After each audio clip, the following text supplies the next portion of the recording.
Buenas noches, saludos cordiales, gracias por acompañarnos. Este es el programa Hora 25. Continuamos con nuestra serie con los candidatos a la presidencia de la República. Belén, buenas noches. Amigos, muy buenas noches. Hoy nuestro invitado en Hora 25 es Javier Hervas.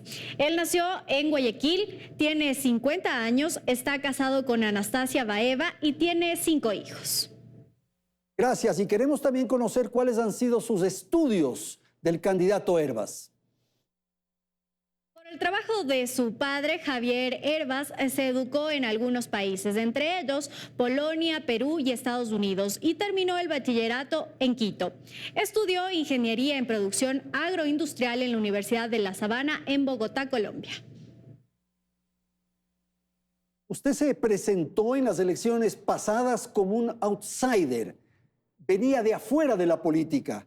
¿Qué le hace diferente hoy? Buenas noches. Muy buenas noches, Andrés. Gracias. Un gusto. Muy buenas noches a toda la audiencia. Mira, más que me hace diferente a mí, es que hace diferente al Ecuador, porque el Ecuador del 2021 evidentemente no es lo que estamos viviendo hoy en día. Hoy en día necesitamos un sentido de urgencia ante los gravísimos problemas que estamos enfrentando. Pero ahora no es outsider. No soy outsider, pero sigo siendo socialdemócrata. Sigo teniendo mi pensamiento político, como lo tenemos los ecuatorianos, pero hay que recuperarlo mucho más. Sin embargo, usted habló con Jaime Nebot para ser candidato del Partido Social Cristiano. Y con muchos partidos políticos, porque yo no me resigno a que el Ecuador se siga deteriorando. No me resigno que la familia ecuatoriana siga en el abandono que estamos. ¿Y qué pasó con esa candidatura? ¿Por qué fracasó? Lo que pasa es que cada partido está en su derecho, pero la ley electoral ecuatoriana no te permite ser candidato para una dignatura de elección popular si no tiene su partido político que te Naturalmente, auspicie. pero ¿Correcto? Jaime Nebot le había propuesto a usted, habían llegado a un acuerdo. ¿Algo ocurrió en el trayecto? Bueno, yo respeto, por supuesto, a todos los demás actores políticos del país, pero lo que te puedo decir es que gracias a Reto, Lista 33, hoy en día me presento junto a mi binomio, una mujer excepcional, Luz Marina Vega, para conducir el ¿Le Ejecutivo. impuso Jaime Nebot una candidatura a la vicepresidencia? No. No le impuso. ¿Qué pasó con la izquierda democrática? ¿Por qué se salió? Habría que preguntarles a ellos en Usted términos dice de qué que es pasó. socialdemócrata. Por supuesto. ¿Y ahora Reto qué es? Partido que se define como partido de centro, dentro del espectro político, la socialdemocracia, que es mi pensamiento político, es un pensamiento de centro-izquierda. Y la izquierda democrática, que tú me preguntas, una militancia maravillosa, lamentablemente una dirigencia que perdió rumbo y que regresa a ser lo que era antes de que yo sea candidato. Regresaron a las pugnas que tenían ¿Y antes. qué es un partido caótico, desordenado? ¿No hay qué? ¿Qué no hay en la izquierda democrática? Hay una militancia muy bonita, una dirigencia que perdió rumbo. ¿Qué pasó con el liderazgo de la izquierda democrática? Habría que preguntarles a ellos, pero evidentemente no conectado con la realidad del país, porque los intereses personales, generando lo público, es deterioro para todos. ¿Qué pasó con esa visita del presidente Guillermo Lasso a su fábrica en la provincia de Cotopaxi? Y entonces, él me visita. Así es, él llegó a su fábrica, yo sé. Yo sé. No solo eso, sino que déjame brevemente te cuento los detalles. Me llama y me dice, te invito a tomar un café en Palacio. Con todo respeto, porque así me formaron mis padres, de tratar con respeto a todas las personas, mucho más de una autoridad. Yo le digo, mira, presidente, yo regreso a Quito al final del día, en la noche, de tal manera que le agradezco, porque la fábrica queda en la provincia de Cotopaxi. Me responde, qué casualidad, yo voy a ser agente de Cotopaxi y yo te visito. Él bajaba de alguna ceremonia que tenía que ver algo con las comunidades indígenas y el agua, una cosa así. No tengo idea, pero y efectivamente... pasó por su fábrica. Después de 1 hora y pico, llegó una caravana, como 40 vehículos. Tuvimos un diálogo en el cual participó, de hecho, en el speaker estaba, le hice participar al presidente de Izquierda Democrática de aquel entonces. Pero mira cómo son las cosas, porque yo sí materialicé las pruebas en fiscalía. Me mandó un mensaje por WhatsApp, Javier, qué gusto verte. Además que no está en la potestad de un presidente decidir a quién cobra impuestos y a quién no. Yo lo que sí puedo decir es que el señor mintió. Nunca le pedí nada. Pero ¿qué interés tenía de visitarlo así de pronto, intempestivamente en la fábrica? Alguna cosa que quisiera ser súper gráfico. La ley de inversiones. Una ley que yo le decía, no hace falta que me convenza. Yo me considero socialdemócrata. El sector privado activado y ayudando a una sociedad junto al sector público. 36 hojas tenía la ley, el tomo 1. ¿Sabes cuántas hojas tenía? Solamente el tomo 3 de reformas, 68. Lo más gráfico. ¿Sabes cuántas hojas era solamente las reformas al Código Monetario y Financiero? 38 hojas. Había más hojas en reformas al Código Monetario y Financiero que la ley en sí. ¿Y que le planteó algo incorrecto en esa conversación en su fábrica? Yo lo que le dije es simplemente, no hace falta que me convenza a mí, porque yo no soy asambleísta, pero incorpore las observaciones ¿Le del partido. planteó negociaciones políticas? Ni él me las planteó, ni yo a él. Él lo que quería que es que pase esa ley de inversiones, y yo lo que respondí es incorpore las observaciones, porque evidentemente, te puedo decir, Andrés, yo vengo del sector privado, yo no vengo de familia de empresarios, yo arrancado todo desde cero en este país maravilloso. Mi paraíso, que sí lo tengo, está aquí, solo aquí en el Ecuador. ¿Lo chantajeó con impuestos, candidato? No, para nada. O sea, No hablaron de tributos, No, yo no lo que- hablaron de impuestos. mira, a veces las declaraciones que tú puedas dar las pueden malinterpretar. A ti también te ha pasado. O sea, Sí, pasa eso. no es posible Ah. en una política que lamentablemente está tan preocupada de las pugnas y no atiende las soluciones y los problemas ciudadanos. ¿Qué ocurre con la declaración de impuestos suya? Siempre he pagado mis impuestos de manera completa, de manera oportuna. El SRI ha dicho que uno de los 8 candidatos a la presidencia de la República no respondió a las exigencias tributarias. ¿Usted acudió a explicar su situación? Tuve la reunión, he respondido todo y en esa reunión, y previamente ¿Cuál te reunión? muestro- ¿La del presidente? No, Ah, en esto con del el SRI. SRI. Qué casualidad, ¿no? Ahora sí se quiere politizar una elección a través del tema tributario. Mira, y lo que les dije, ¿cómo puede ser? Yo me pregunto, tú te metes, así, porque te puedes meter con el RUC, tú puedes Sí, ver sí, los sí. pagos de los Así impuestos. Bueno, la empresa más relevante, la exportadora de nosotros, los 3 últimos años dice 0. Yo tengo bancarización y tengo, de hecho, el documento original del SRI, que no lo puede ver cualquiera, porque ahí sí tienes que ingresar con tu clave. Y mira lo que pagamos. El La último empresa año. suya. Sí, $379,000, documento del SRI. Pero sin embargo, cuando tú te conectas, 3 últimos años, 0, solo en impuesto a la renta. Esa empresa, 379,000, año 2021, 214,000, año 2020, 194,000. Yo siempre he pagado los impuestos y también en algún lugar me cuestionaron de que el último año pago mucho más que los Esa anteriores. sombra de los impuestos y de la evasión tributaria le persigue. Mira, 2 cosas. Hoy en día los ecuatorianos pagamos en función de una reforma tributaria que hizo este gobierno y con punto y coma detallado, con la anuencia de un bloque, en ese entonces llamado UNES, hoy en día es llamado Revolución Ciudadana. 49 personas adultas, mujeres y hombres asambleístas de ese bloque se abstuvieron de archivar esa ley.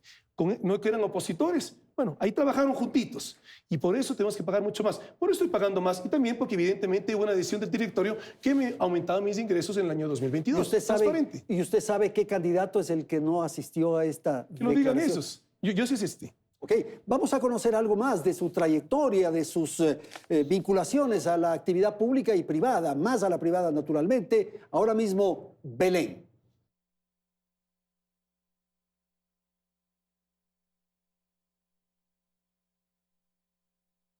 Su vida política empezó apenas en el año 2000. Su vida política empezó apenas en el año 2020 cuando la izquierda democrática lo invitó a participar como candidato a la presidencia para los comicios generales de 2021, pese a no estar afiliado al partido.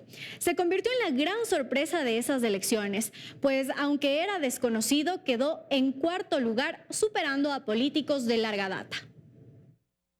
Bien, una vez que conocemos estos temas, pasamos a otros que tienen que ver, por ejemplo, a lo que ocurre alrededor de las intensas ofensivas diplomáticas que hace el gobierno actual para obtener la exención en la visa Schengen. ¿Usted qué cree al respecto? ¿Cuáles ofensivas? ¿Qué se está haciendo? Bueno, el presidente ha ido a Europa. Bueno, Una cosa es ir y tomarse una foto y otra cosa es verdaderamente trabajar por las familias y los ciudadanos ecuatorianos. Colombia ya no consiguió necesita con el visas. acuerdo comercial que se firmó. Perú igual. tampoco. Así Y es. así casi toda Solo Bolivia Latinoamérica. me parece que todavía no tiene. Y los ecuatorianos. ¿En dónde está la acción de un gobierno que piense a favor de los ecuatorianos? Porque eso es pensar a favor de las hermanas y hermanos migrantes que quieren que su familia les visite y no lo Pero pueden. ¿qué haría usted entonces para lograr esa exención? Realmente, porque hay que decir, realmente trabajar a favor de los No ecuatorianos. depende de uno, sino de los países europeos. Pero ya, el Parlamento Europeo se ha manifestado con Una la intención, comisión una gran del Parlamento mayoría. Europeo. Pero por supuesto. Entonces, la pregunta es, ¿por qué no pasa nada? Pero no es una decisión del Ecuador, es una decisión de Europa. Y que no va a pasar mientras tengamos un gobierno que no esté pensando en los ecuatorianos. No va a pasar mientras estemos en una conducta incorrecta los ecuatorianos en su conjunto. trampeamos en las declaraciones que hacemos para conseguir la visa, nos quedamos más tiempo del previsto, en fin, cumplimos o hacemos una serie de incumplimientos frente a las exigencias europeas. Ese es el problema. Y más que nada, lo que necesitamos es reactivar la economía, Andrés. Estos 3 últimos años ya superamos lo que vivimos, una diáspora que vivimos de ecuatorianos en el feriado bancario. Esto es un drama, porque realmente esto no es solamente que se nos van sueños y trabajo potencial, se nos fracturan familias. Pilares fundamentales que tenemos que recuperar en el Ecuador es justamente el respeto a la familia y el respeto a la institucionalidad. Ahora, la migración es de doble vía. También tenemos una presencia migratoria en territorio ecuatoriano. Hay una mala política, ahí podemos ver. Más de 7 millones. Si me hablas de hermanos venezolanos, sí. más de 7 millones. Problema dramático, humanitario, por una política que en lugar de pensar en sus ciudadanos, política Pero clientelar. más allá de la mala política de esos países que hace que vengan acá estos migrantes, es que en muchos casos viene también el delito. Puede haber alguien ¿Usted va a exigir el récord policial? en esta situación y siempre primero los hermanos, las hermanas ecuatorianas. Estamos en una grave situación Los económica. nuestros que van al exterior. No, a lo que voy es reactivemos la economía acá y pensemos primero en los ecuatorianos. Primero casa adentro. Bueno, pero los ecuatorianos están yendo ahora mismo. Tienen este paso por el Darién que es dramático, que es extraordinariamente peligroso y traumático. Yo te menciono 3 sectores de la economía ecuatoriana que tienen la virtud y la capacidad de una práctica inmediata reactivación. La agricultura, el emprendimiento, la construcción. Ahí necesitamos política pública. Ahí necesitamos banca de desarrollo, que es lo que debe ser una banca pública. Es un gobierno de un año solamente. ¿Va a poder lograr aquello? 1 año y muy pocos meses, pero claro que lo puedes hacer. Hoy en día tienes la tecnología. Lo que hace falta es decisión y liderazgo. De hecho, no tuvimos un gobierno. 7 meses, Clemente Yerovi. Claro que evidentemente era una situación difícil política.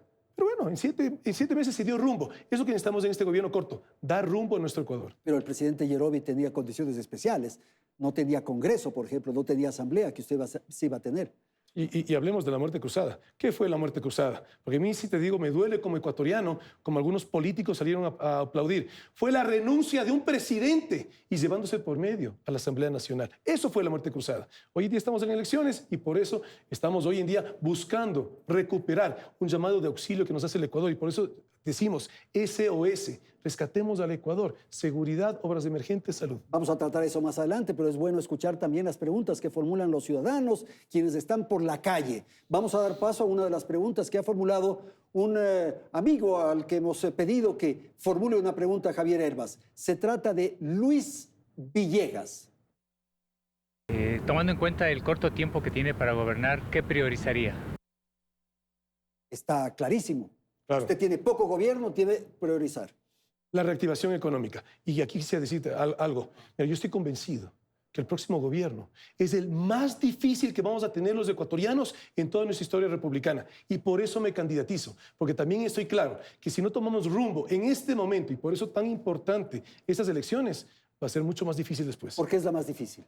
Por todo, Ecuador hemos tenido problemas sociales, problemas económicos, problemas políticos, todos estos juntos al mismo tiempo, con un gravísimo problema de inseguridad. Nunca. Bueno, siempre fuimos un país de paz. Por eso mismo, por tratarse de un gobierno tan pequeño en tiempo, digamos, tan corto en tiempo, ¿qué va a priorizar? ¿Cuál va a ser la primera acción que usted va a desarrollar? Lo fundamental es reactivar economías. Bueno, que son pero eso no muchas es cuestión cosas. de decir, voy a reactivar. No, pero yo te menciono 3 sectores, estos 3 sectores, agricultura, emprendimiento, construcción. Para eso necesitamos una banca pública, que haga lo que debe hacer una banca pública, generar desarrollo, apuntar a esos sectores. Necesitamos hablar de educación, necesitamos recuperar valores en el Ecuador. Los tenemos a nivel individual, pero hace falta recuperar valores familiares, valores colectivos, comunitarios, valores espirituales. Pero transformar una educación de un país requiere por lo menos 2 generaciones. Mira, lo que hace falta es cambiar malla curricular. Hablemos de educación, rápidamente. Claro. Educación básica. Hay que regresar a que hay en la malla curricular ética, moral. Es fundamental que lo tengamos en la educación de bachillerato. Necesitamos recuperar, que los perdimos. Los colegios agropecuarios se volvieron unidades educativas. Y no solamente la agricultura es fundamental, hay que regresar la mirada al campo en el Ecuador, pero también los bachilleratos tecnológicos y en educación superior, los institutos de formación tecnológica. Eso es lo que necesita nuestro país, porque tenemos que también buscar generar un desarrollo productivo en el Ecuador. ¿Cuál es su equipo de gobierno? ¿Quiénes son sus principales colaboradores? Estos 3 últimos años, yo he seguido caminando por todo el Ecuador. ¿Por qué te digo esto? Porque hay gente, hay mujeres y hombres muy capaces. Yo tengo equipo. Tenemos todos. Deme 3 nombres de sus colaboradores. Todos. 3 nombres. Pero déjame te digo, Sí. amor de patria. Y lo que también tenemos es sentido de urgencia. Primero, quiero mencionarte a una mujer, Luz Marina Vega, mi binomio. ¿Qué tarea va a cumplir ella? Estoy extremadamente honrado. Ella es una mujer líder indígena quichua, médica y médica especializada en medicina familiar, que es la medicina preventiva de primer nivel. Lo que necesitamos los ecuatorianos, los temas sociales. Ella se va a encargar de los temas sociales. Así es, fundamental en el tema Salud médico, especialmente. donde ella ya tiene la experiencia, porque ella estuvo formando parte del patronato del cantón Cotacachi, junto a su esposo, junto a Auki. Hicieron una extraordinaria labor. Lo que se puede hacer, lo que se hace en lo chico, claro que se lo puede hacer también en lo grande. Si usted no llega a la segunda vuelta, ¿por quién va a votar? Yo no me resigno, Andrés. Yo no me resigno. Aquí estamos trabajando para llegar a segunda vuelta porque nuestro país no aguanta otro gobierno que o haga una política tradicional, mira qué pasó con Argentina, o sigamos en el abandono que estamos en este momento. No aguantamos eso. El país se enfrenta al correísmo y al anticorreísmo. ¿Qué ocurre con el Ecuador que va más allá de esa pugna, de esa polarización? El país se enfrenta a eso, a la polarización que nos ha hecho perder tejido social y recuperarlo. Pero, claro, función también del ejemplo, porque aquí necesitamos un sector privado que forme parte de la reactivación económica, pero con un sector público que sea coherente, porque si es que tenemos manejado lo público para un interés personal o sectorial, perdemos todos. ¿Reducir el tamaño del Estado? Sí, pero con coherencia, porque mira lo que pasó en un gobierno anterior a este. Se generó una deuda para despedir funcionarios públicos que antes de terminar ese gobierno de 4 años lo recontrataron. En este gobierno no se ofreció eso. Arrancaron con alrededor de 611,000 funcionarios públicos y sumaron a 635,000 funcionarios. Entonces, coherencia. Que no nos digan que no se van a aumentar impuestos en documento público notarizado y lo primero que hicieron, con anuencia de esa corriente política que tú la defines con el apellido en político. ¿Usted va a crear impuestos? Tienes que tener, para reactivar economía, medidas contracíclicas. Tienes que ir en contra. Por lo tanto, ¿qué significa eso? No subir ningún impuesto y no quitar ningún subsidio, que de hecho los subsidios tienen que tener el concepto de temporales, que los perdimos ese concepto en el Ecuador, pero no en un gobierno tan corto. Aquí reactivar economía, hay que favorecer a la familia ecuatoriana, llegar realmente a tocar positivamente. Yo estuve el día de ayer en Guayaquil, en la isla Trinitaria. Hace 3 días estuve en Ciudad de Dios. Oye, eso es violencia, donde tú tienes que a la 1 de la mañana esperar que te pite un tanquero para salir a coger una agua que ni siquiera la puedes llamar que es agua potable, porque no es agua potable. Eso es violencia. Tenemos que buscar un país donde haya equidad para que tu patrimonio, el de todos nosotros, no esté en riesgo, porque somos un país rico, tan rico que ha soportado los políticos que hemos tenido en el Ecuador. ¿Cree usted en los extraterrestres? Pero eso, no, te digo, creo que el mundo es mucho más de lo que lo conocemos. ¿Cuál es la palabra en el castellano que más odia? La mentira. ¿Con quién pasaría el último día en la tierra? Mi esposa. ¿Correa o Nebot? Perdona que en esto, déjame desarrollarlo brevemente, porque yo no me meto en la política ni para criticar, ni para atacar, ni para defender. Yo he vivido en carne propia lo que significa persecución política. Y eso no ayuda a nadie, deteriora a todos. Un gobierno está hecho para gestionar, de tal manera que yo no quiero generar ningún tipo de tensión o distanciamiento con ninguno de los dos. Ni Correa ni Nebot, entonces. Pero lo que sí te puedo decir es que uno de ellos que tú mencionas fue gobierno, economista, año 2007, que comenzó su mandato.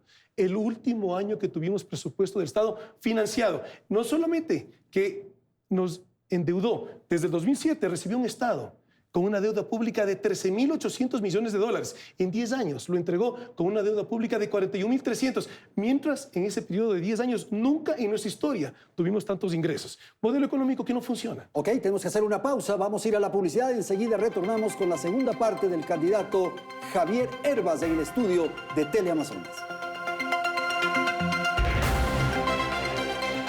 Seguimos con Hora 25, el candidato Hervas aquí en el estudio. Vamos a dar paso a Belén para que nos explique quiénes son los que auspician y promueven la candidatura de nuestro invitado.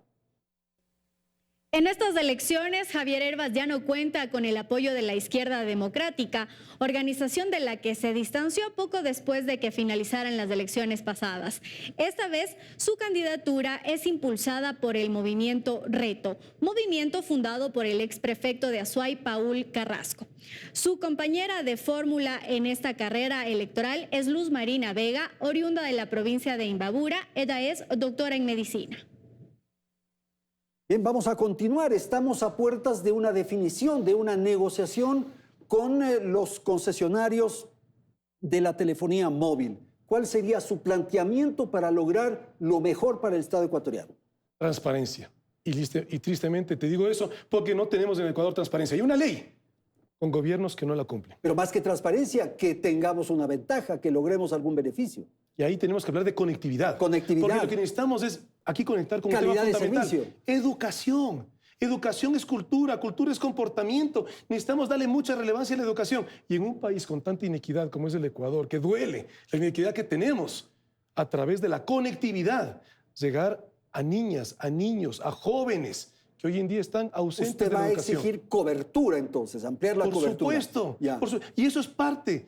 Eso tiene que ser no solamente un servicio público, tiene que ser un derecho. Porque justamente la educación tiene que ser un derecho en el Ecuador. ¿Y calidad del servicio? ¿Que no haya interrupciones? Y para eso, que se cumpla la ley. ¿Cuánto aspira usted a obtener si se renegocia aquello? Es que, a ver, aquí más que estarte hablando de cuánto en montos, que se cumpla la ley primero, porque hay que recuperar institucionalidad en el Ecuador. Eso es Estado de Derecho, que haya normas claras y que se las cumpla. Sí, pero que sea un buen negocio para el Ecuador. Sí, pero no Le estamos dando el espectro radioeléctrico, se aspira que entonces haya un beneficio. Por supuesto, pero que no venga un gobierno cualquiera a tratar de cambiar reglas. No. Pues, evidentemente, se acaba un periodo, hay un referente, el anterior, pero lo que sí necesitamos es que cumpla con la función de comunicar, pero también con la función de solidaridad en términos de la conectividad. Porque hay muchos candidatos que aspiran a obtener enormes ganancias, grandes recursos, con los cuales van a destinar aquello, por ejemplo, a la educación, a generar fuentes de empleo, en fin. ¿Esto qué va a ocurrir con esta negociación con las telefónicas? Que haya coherencia, porque tanto que se habla de la agricultura. La agricultura, por ejemplo, es un claro ejemplo. Se lo habla en elecciones. Y cuando ya son autoridad, se olvidan por completo. Hay que regresarle la mirada al campo. Yo soy un agricultor. Y no solamente que entiendo la oportunidad postergada que sigue siendo la agricultura, sino que también entiendo lo que significa plazas de trabajo, ingresos de divisas, evitar salida de divisas. Solamente en 15 productos agrícolas que importa el Ecuador al año salen más de 1.800 millones de dólares. Entonces, eso hay que hablar. Y eso conectado con acceso al crédito, con la banca pública. Ok, pero por ejemplo, otro tema que usted tiene que renegociar probablemente es la concesión del OCP. ¿Me va a responder igual? Es que, ¿por qué tienes que renegociarlo? Porque se cumplen plazos. Pero, exacto, que se cumpla el plazo y con lo que una concesión, ¿qué es? Termina y hay que negociar, hay que renegociar. No, perdón. Eso es lo que nos está llevando esta narrativa falsa que nos quieren llevar, de que entonces renegociemos para que continúe el privado. No, eso tiene que pasar a manos del Estado. Tenemos tiene que pasar a manos del Estado. ¿Usted cree que OCP tiene que pasar a manos del Estado? Es que mira, lamentablemente en nuestro país hemos vivido mucha corrupción y mucha impunidad y que nos quieren construir esa narrativa que el Estado no puede administrar. Yo conozco excelentes funcionarios públicos del sector petrolero que tienen amor por el país y que ven y les da pena ver cómo se desangra el sector petrolero por la corrupción. Entonces, aquí lo que se habla es, hagamos más concesiones, por supuesto, refinerías. No tenemos refinerías en el Ecuador, hagamos concesiones por refinerías, pero hagamos algo nuevo. La concesión, ¿qué tiene que ser? La inversión de un privado asumiendo un riesgo para recuperar su utilidad. Por ejemplo, y dejar ese activo. Carreteras también. Por ejemplo, claro, por Peajes. supuesto. Por supuesto. Y así tener una buena conectividad. Mira Cuenca, las 3 vías de acceso a Cuenca desastre. Despedazadas. Y muchísimas carreteras que están concesionadas funcionan perfectamente. Y la Panamericana, por ejemplo. Y vías de la costa. No podemos tratar así a los hermanos ecuatorianos. ¿Cómo va a resolver la deuda que tiene el Estado con el IES? Primero, que nos transparente la información, porque con todos los méritos que pueda tener esa comisión, de fondo, digamos con claridad, una comisión ad hoc nombrada por un gobierno. ¿Quiénes son los dueños del IES? No es el gobierno. Son quienes estamos pagando aportes porque estamos trabajando y quienes ya lo hicieron porque están hoy en día jubilados y reciben una pensión. ¿Usted no está de Ellos son acuerdo los con las dueños. reformas planteadas por Augusto de la Torre y su comisión? Es que no se trata de estar de acuerdo o no con lo que plantean. Pero ya está planteando, Lo por que el no estoy simple de hecho de acuerdo... que son designadas por el gobierno ya las descalifica. No, es que yo no te digo eso. Yo no estoy descalificando. Yo lo que te digo es, parten de supuestos. Primero, transparentemos la información. No podemos concluir sobre los supuestos. La información está, pero hay que profundizarla y verla en realidad. ¿Pero usted va a cumplir con la deuda? ¿Va a pagar la deuda que tiene el Estado con el IES? Es que, a ver, primero reactivemos la economía. Porque yo lo que sí me meto en la política del país es con una serie de objetivos. Uno de esos, no hacer demagogia. Hablar con transparencia con los ecuatorianos y decir qué se puede hacer. En un gobierno de 1 año y pocos meses, evidentemente no puedes pagar esa deuda, pero sí puedes dar rumbo. Por ejemplo, en el Instituto Ecuatoriano de Seguridad Social, reformar esa ley. No puede ser posible que un gobierno, cualquiera que sea, cualquiera, porque puedes venir cualquiera, el que nombre el presidente del directorio del IES No puede ser. sea un presidente, Totalmente no de puede acuerdo. ser. Por eso, el insumo que es lo que ha producido esta comisión sirve para este debate. Pues. Sí, pero mira, yo también quiero dejarte aquí un planteamiento. Esto hay que socializarlo. Pero lamentablemente el IES es una caja negra en donde tienes mezclado los diferentes seguros, seguros de salud, seguros de pensión, seguros de validez y muerte. Volvámoslo sencillo. La Constitución ecuatoriana te dice que la salud es universal, es responsabilidad del Estado dar salud a todos los ciudadanos. Bueno, en estos Separar 4... entonces salud con prestación Claro. de jubilación o de pensiones de ese orden. Tenemos 4 sistemas públicos de salud. Los que no pertenecemos ni a Fuerzas Armadas ni a Policía Nacional son 2, ¿no es cierto? Si trabajas del IES, si es que no, el Sistema General del Ministerio de Salud. Bueno, juntemos esos 2, porque en ninguno de los 2 tienes medicina, en ninguno de los 2 tienes atención inmediata. Que alguien llame, yo lo escucho a diario cuando converso, porque yo sí camino al Ecuador. Llaman a pedir cita para hacer diagnóstico, una cita, y te mandan a otra ciudad para una cita, peor para una cirugía. Llamen 9 meses. Separar Es una respuesta entonces que se recibe. salud del IES que vaya al Sistema Nacional de Salud. Pero claro, para ahí sí concentrar el IES, lo que debe ser fundamental, que debe garantizar, es que cualquier aportante tenga la garantía y la certeza que el día que se jubila cuenta con una pensión que sea digna. ¿Qué va a hacer con el Banco del Pacífico? Le digo porque muchos de los candidatos proponen que el Banco del Pacífico vaya al IES. El Banco del Pacífico es un banco que nos pertenece a todos los ecuatorianos. Y en esta grave crisis económica que estamos viviendo, necesitamos que esa banca pública, porque es una banca pública, pertenece al Estado, que sea el motor generador de la reactivación económica. Necesitamos inyectarle a estos 3 sectores, agricultura, emprendimiento, construcción, para reactivar economía. Yo soy un emprendedor y entiendo que lo más difícil del emprendimiento son los primeros 3 años. Ahí necesitas acompañamiento del Estado en acceso al crédito, en reforma tributaria. Mira la incoherencia que tenemos en el Ecuador. Todas las empresas pagamos impuestos en función de la renta, es decir, de la utilidad, no al microempresario. A él le cobras en función de sus ventas. Lo estás matando. ¿Y el Banco del Pacífico convertido entonces en una especie de banco de fomento? Es que lamentablemente el Banco de Fomento... Lo que fue el Banco de Fomento. Ha sido politizado. Mira, aquí yo quiero hacer un llamado directamente al presidente de la República. Pare con la incautación de propiedades que están haciendo con el Banco de Fomento. No trate así a las familias ecuatorianas. Ah, pero si no pagan la deuda. Pero es que, primero... El Banco de Fomento fue así, ¿ah? Muchísimas cosas en el país se hicieron con no pagar. Resulta un buen negocio no pagar al Estado. Pero primero, no clientelismo político ni populismo. Este gobierno no habló de condonar las deudas del Banco de Fomento de menos de $10,000. Y aquí hablo directamente a mis hermanas y hermanos agricultores. Condonar esos créditos no les favorece. ¿Por qué? Porque les dejamos en el hueco. Lo que necesitamos es refinanciar, es decir, liquidez nueva para que ayude a pagar y lo anterior y lo nuevo. Condonar un crédito es dejarte en una situación vulnerable económicamente. No podemos seguir dejando a familias ecuatorianas atrás en un país con tanta inequidad. ¿Qué necesitamos? Es, primero, no quitarle el patrimonio a los agricultores, porque evidentemente vivimos una pandemia, hay un abandono en la agricultura, no hay política de semillas. Sin trampearle al Estado, todos... pero sin trampearle al Estado. Pero claro, ¿pero qué significa condonar crédito? Trampearle al Estado. Pero en la desesperación, lamentablemente, porque estamos en desesperación en inseguridad y una cantidad de temas, se toman conclusiones equivocadas cuando vienen esos discursos de odio, de polarización. En noviembre usted asume la presidencia de la República y en diciembre tiene que revisar el salario básico unificado. Ahorita está en $400. ¿Cuánto propone incrementar en diciembre? El derecho fundamental es que tengamos la oportunidad de darle dignidad a nuestras familias y eso es trabajo. ¿Con cuánto? Entonces, no, ¿Con cuánto? aquí no podemos aumentar salarios en este momento. No aumentar. Eso es cifra oficial. 450 ¿Cuál es es el actual. porcentaje de la población económicamente activa del Ecuador que contamos con un sueldo al final del mes? 33%. 67% de las mujeres y hombres ecuatorianos que estamos en la capacidad, en la edad para trabajar, no tienen un ingreso fijo, sobreviven. Pero entonces no podemos ir que nos sigan hablando de aumentar salario básico en función de un discurso populista, dejando el 67% de la población económicamente activa atrás. Vamos a dar paso a otra pregunta de nuestros amigos que están atentos a esta serie de preguntas y de participación de los candidatos. Ahora mismo está Néstor Arias, que dice lo siguiente.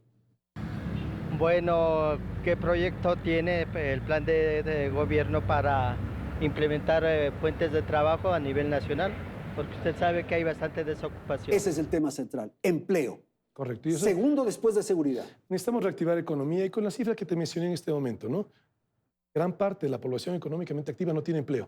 Por eso es tan necesario reactivar la economía desde el emprendimiento. Usted señala varias veces. ¿Cuál es entonces su propuesta de crecimiento de la economía en el país? Desde el emprendimiento es algo que tienes que apostar. Y además que ahora estamos aquí no es en utópico. alrededor de 2.9, alrededor de 2.8. ¿Cuánto aspira usted a crecer en el 2024? Es que, mira, todo eso es especulativo en la medida en la cual no tengas las acciones concretas. Acciones concretas es banca pública a emprendimiento, agricultura y de construcción. Pero déjame que desarrollo brevemente. ¿Plantea ingresar o dar como crédito para estas actividades?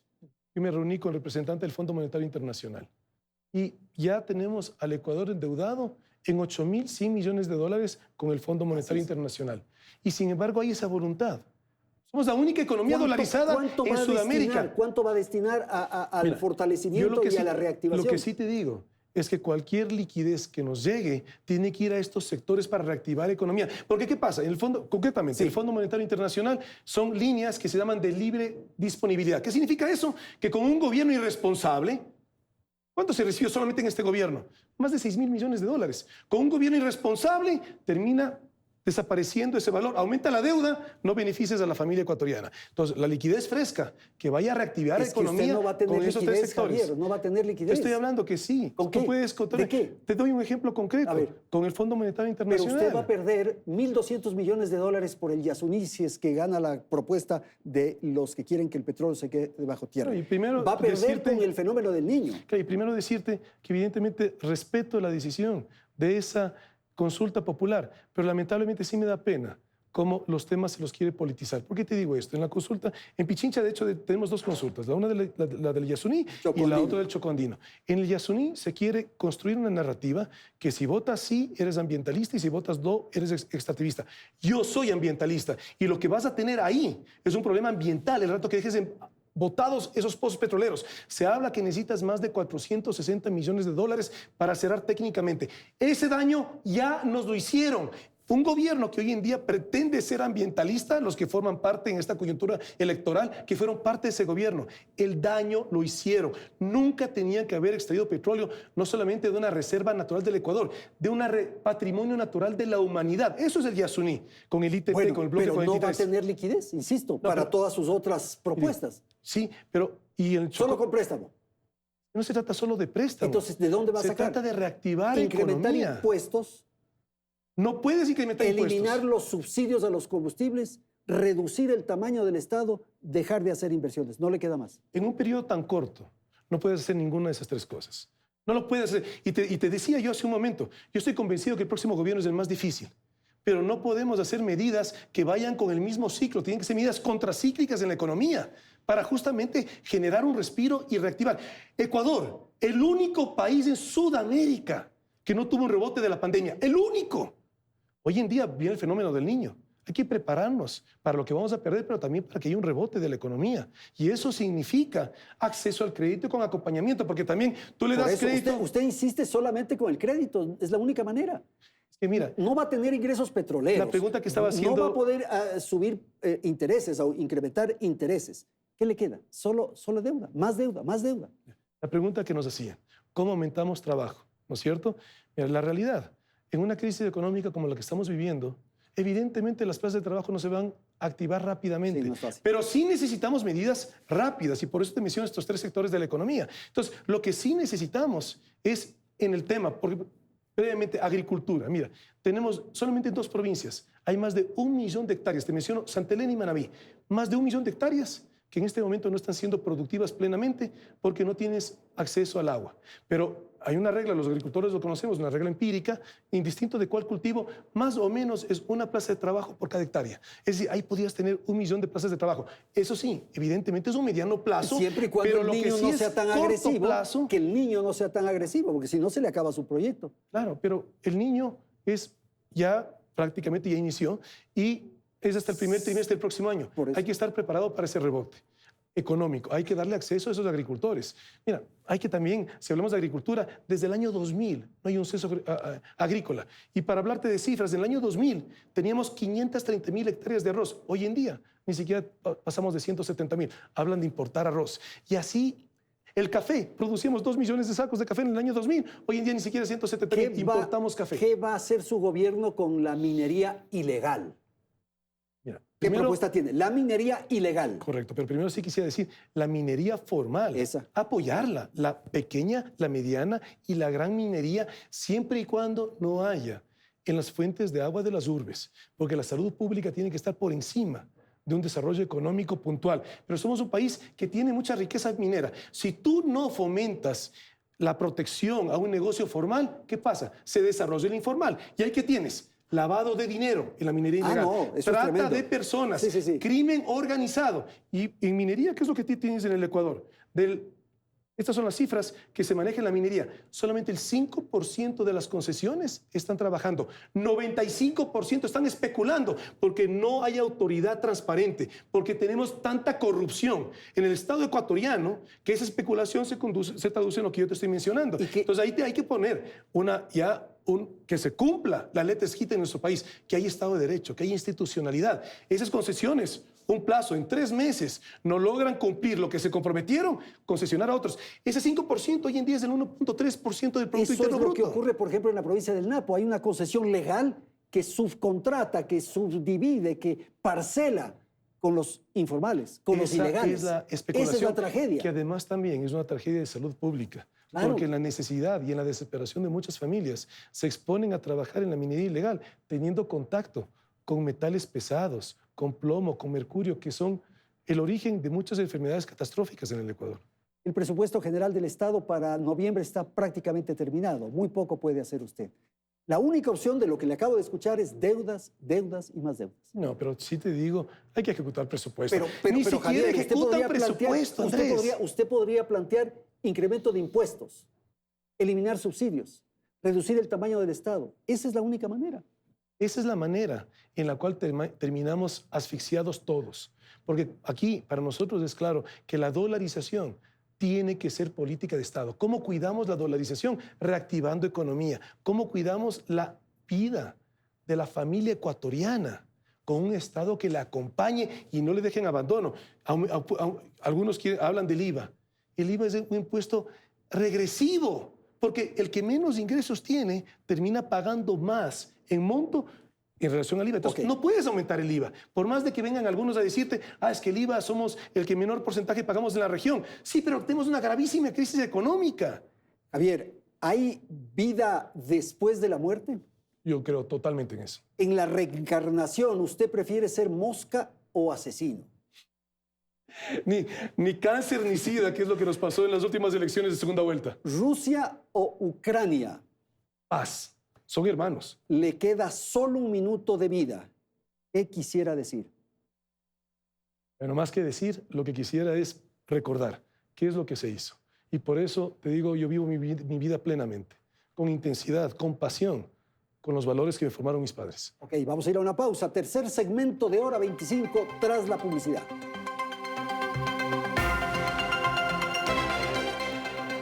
El tema central de preocupación a esta hora de los ecuatorianos es lo que ocurre con la seguridad. Vamos a dar paso a Belén para que nos diga, nos informe qué ocurre en el plan de gobierno del candidato Hervas en este tema. El plan de trabajo del binomio Javier Hervas-Luz Marina Vega se denomina Plan SOS. Esto quiere decir seguridad, obras y salud. En lo que respecta a seguridad, lo que propone, entre otras cosas, es equipar y entrenar a la policía y Fuerzas Armadas. Sostiene además que habrá un especial cuidado en las fronteras y que promoverá la creación de aplicaciones móviles y plataformas digitales para facilitar la denuncia ciudadana. El gobierno actual ha firmado un acuerdo de cooperación con Estados Unidos en el ámbito militar. Establece el fortalecimiento de las Fuerzas Armadas, capacitación, entrenamiento, defensa en fronteras y combate al narcotráfico. ¿Usted es partidario de que ese convenio tenga presencia, tenga fuerza y pueda ser ejecutado en su administración? Digo de que no soy partidario, de poder letra muerta, porque eso es lo que tú tienes ahí. Son las lindas cosas. ¿En dónde viene la ejecución? A través de decreto no solucionamos los problemas y eso ya lo sabemos, y tampoco en 100 minutos.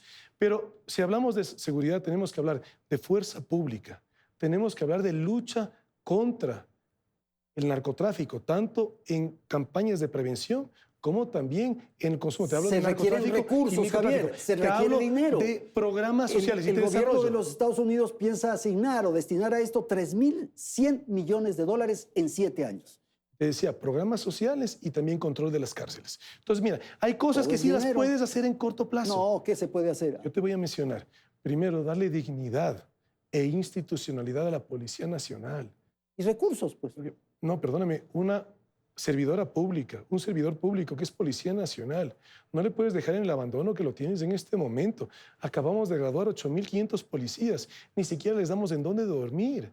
Les mandamos, y perdona este término, pero de carne de cañón. No solamente para el crimen organizado, con un Estado desorganizado, sino también para que sean cooptados algunos por el crimen organizado. Entonces, mira, más de 2 años y meses que no pueden cobrar chalecos antibala. Es que de verdad, ni siquiera ejecutan presupuesto de seguridad. Yo estuve en Esmeraldas. A nuestros pescadores artesanales les roban la fibra y los motores para que vayan a Colombia. Es una tragedia. Pero hay 2 lanchas rápidas en Esmeraldas, paradas. Voy a averiguar por qué. ¿De la policía o de las Fuerzas Armadas? De la Armada. No tienen combustible. ¿Es eso aceptable? Porque de verdad, los que venimos del sector privado tomamos decisiones y el Ecuador necesita que se tomen decisiones y no nos sigan dando excusas. ¿Usted es partidario del acuerdo con Estados Unidos? Pero por supuesto, pero que sea de verdad, no en una letra muerta. La única economía dolarizada en Sudamérica, Ecuador. Y mira, y hay una frase, yo hice mi universidad en Colombia, una frase que decían, donde va la droga va la violencia. Y es lo que está pasando. La droga colombiana, ¿por qué sale por los puertos ecuatorianos? Y ahí hablamos de lo segundo, militarizar puertos marítimos y aeropuertos internacionales. Andrés, es aceptable. Más de 6 meses y los escáneres de los puertos no están funcionando. ¿De verdad podemos aceptar eso? Mire, sobre este acuerdo de cooperación con los Estados Unidos, el expresidente de Bolivia, Evo Morales, dijo que es una estrategia de ocupación e intervención militar. Ecuador se podría convertir en un protectorado. Y ese es el discurso populista, ¿no? El que busca dividir. Este es un cuestionamiento ideológico, me parece. ¿Usted es partidario más bien, por ejemplo, de recuperar la base de Manta? Primero que no lo puedes hacer porque la Constitución no te lo permite. Pero regresando a esas declaraciones de alguien extranjero, además estamos hablando de nosotros, los ecuatorianos sí sabemos lo que hay que hacer. Lo que pasa es que necesitamos autoridades que sean coherentes. ¿Pero qué tenemos que hacer? ¿Qué sabemos hacer? A ver si es que le dices... ¿Qué país ha logrado vencer al narcotráfico y a los carteles internacionales? Esa frase de ese político boliviano, anda a decir a la madre que tiene en este momento un hijo o una hija drogodependiente. Mira la realidad. Ha aumentado, ya somos un país consumidor. Consumimos más de 80 toneladas de droga al año como país, como Ecuador. Vayámosle a decir a esa madre, porque ¿qué tienes hoy en día? Aumentó el consumo, 0 campañas de prevención de consumo de droga. 0, de lo público, 0. Eso es prevención. Hablemos de reparación. No hay una sola clínica, y eso es salud pública, no hay una sola clínica del Estado, pública, para rehabilitación. La más económica, que cumpla con todos los estándares, está en Cuenca. Te cuesta $750 mensuales. ¿Cómo ayudas a esa madre, a esas familias, si es que no tienes un Estado?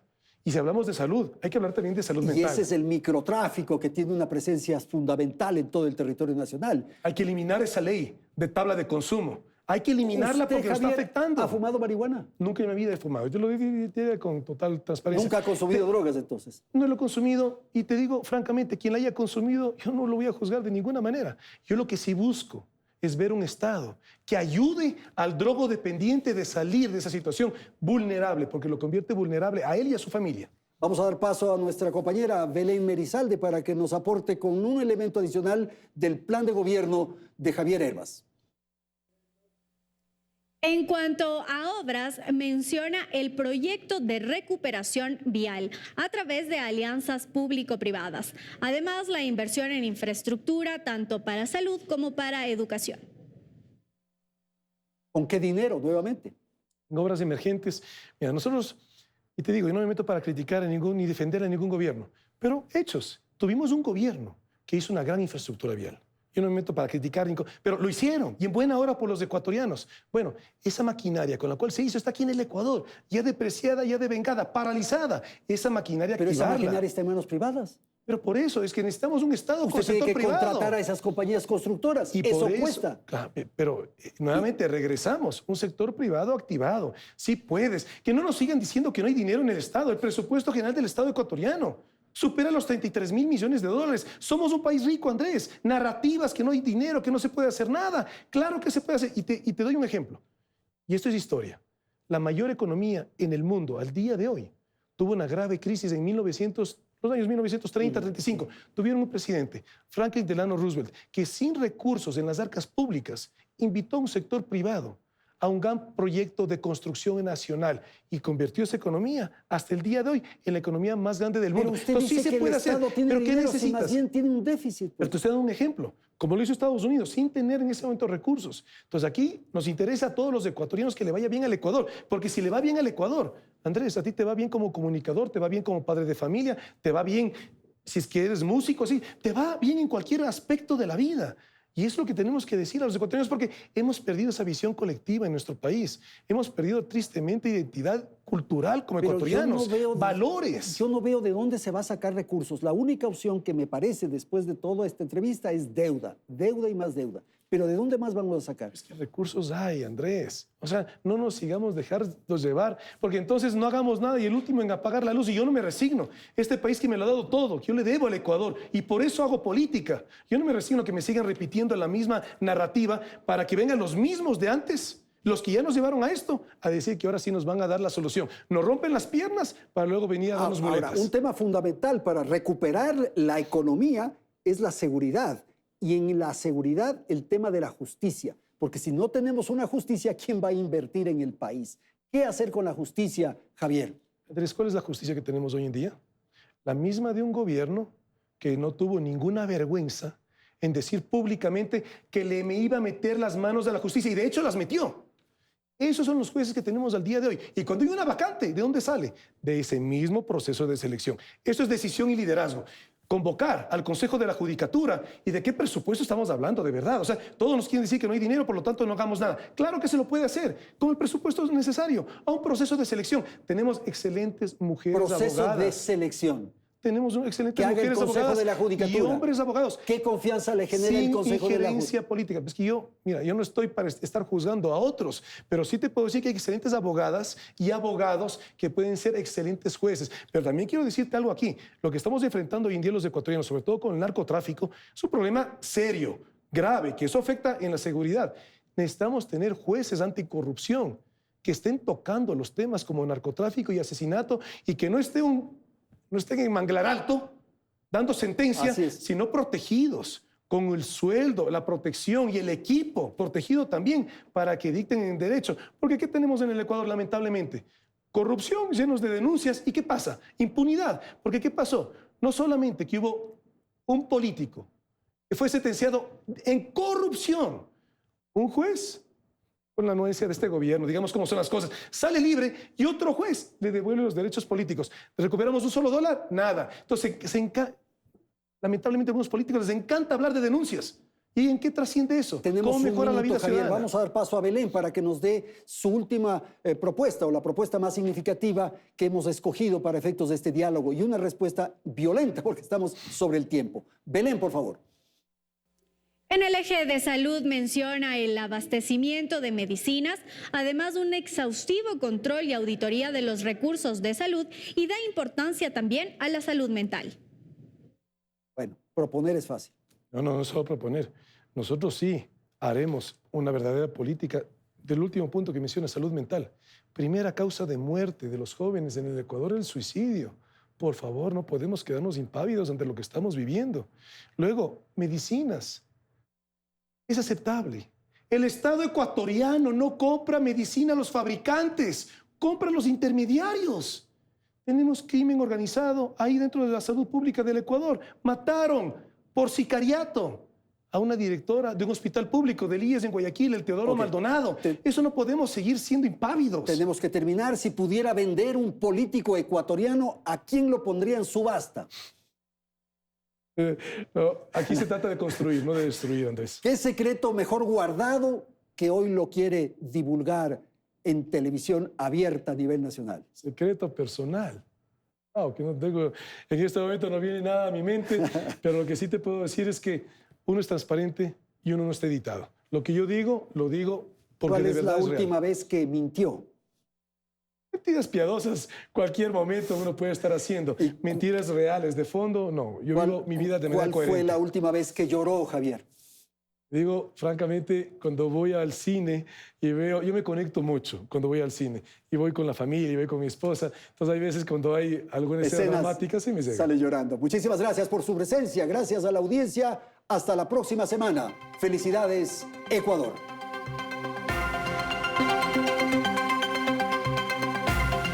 Teleamazonas presentó Hora 25 con el auspicio de